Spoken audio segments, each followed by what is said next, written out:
नमस्कार. सर्वांना विश्वावसु नाम संवत्सर शके 1947च्या हार्दिक शुभेच्छा. नववर्षाला सूर्योदयापूर्वी किंवा सूर्योदयाला सर्वांनी अभ्यंग स्नान करायचं आहे. अभ्यंग स्नान हे वर्ष प्रतिपदा असल्यामुळे पहिला अभ्यंग स्नान आहे. अभ्यंग स्नान करताना कडुलिंबाचा आपण वापर करायचा आहे.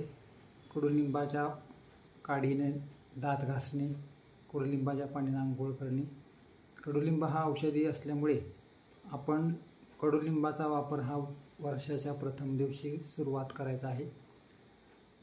त्यानंतर मंगलस्नान झाल्यानंतर घरातील सर्वांनी आपल्या दरवाजावर तोरण बांधून दारामध्ये गुढी उभी करायची आहे. गुढी आणि ध्वज ह्यामध्ये फरक काय, तर गुढी उभी करताना आपण बांबू, ज्याला मेसकाठी, चिव्वा असे वेगवेगळे शब्द आहेत, तर ह्या चिव्याच्या टोकाला रेशमी वस्त्र गुंडाळायचं आहे.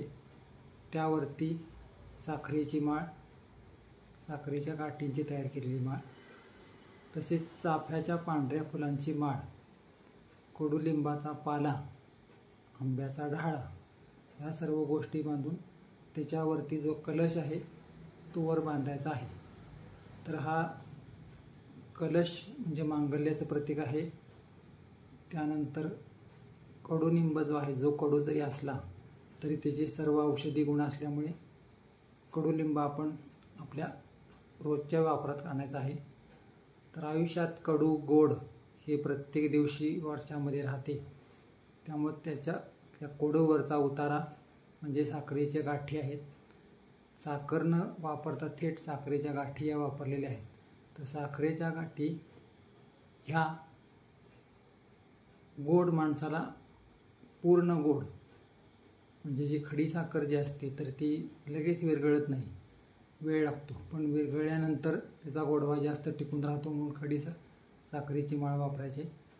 आणि तसेच चाफ्याचं फुलं जे आहेत, तर आता हा कडक उन्हाळा असून सुद्धा हा चाफा फुललेला असतो.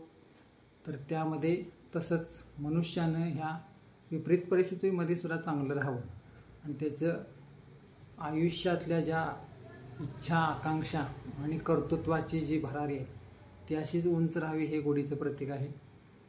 त्याप्रमाणे सर्वांनी उत्साह साजरा करायचा आहे. नवीन कपडे, नवीन लहान मुलांना कपडे वगैरे घालून आपण त्या प्रत्येकाच्या इच्छेनुसार करायचं आहे. त्यानंतर पंचांगाचे पूजन करायचे आहे. पंचांगावरील गणपतीचे पूजन करून पंचांगातील जे वर्ष फळलेले आहे त्याचे श्रवण करायचे आहे. तर ह्यामध्ये सूर्य जो असतो तो आपल्या आरोग्याची वृद्धी करेल, चंद्र यशाची वृद्धी करेल, मंगळ ऐश्वर्याची, बुध जे आहे ते आपल्या बुद्धीची वृद्धी करेल, गुरु आपल्या गौरवाची वृद्धी करेल, शुक्र आपल्या कोमल वाणीची वृद्धी करेल, शनी आपल्या आनंदाची वृद्धी करेल, तसेच राहू हे आपलं बळ वाढवेल आणि केतू हे तुमच्या कुलाची उन्नती करेल. अशाप्रमाणे नवग्रहांचे हे फल पहिल्या दिवशी जर श्रवण केले तर त्याप्रमाणे आपल्याला फलप्राप्ती होण्याची आपण अपेक्षा करायची आहे. त्यानंतर जे साधक आहेत त्यांना इच्छित दान किंवा भोजन देऊन संतुष्ट करावे आणि तो दिवस जो आहे तो पूर्ण दिवस रात्र आपण आनंदात साजरा करायचा आहे. पहिला दिवस जो वर्षाचा आनंदात घालवला त्याप्रमाणे वर्षभर आपल्याला आनंद प्राप्ती व्हावी ही त्यामागची धारणा आहे. त्याप्रमाणे सर्वांनी आपला दिवस आनंदात व्यतीत करावा, हीच महालक्ष्मी चरणी प्रार्थना. श्री महालक्ष्मी जगदंबा आपल्याला ह्या विश्वावसु नाम संवत्सरामध्ये अखंड कीर्ती, लाभ, जय व उत्कर्षाचे शिखर गाठण्यास आशीर्वाद देवो, हीच महालक्ष्मी चरणी पुन्हा प्रार्थना.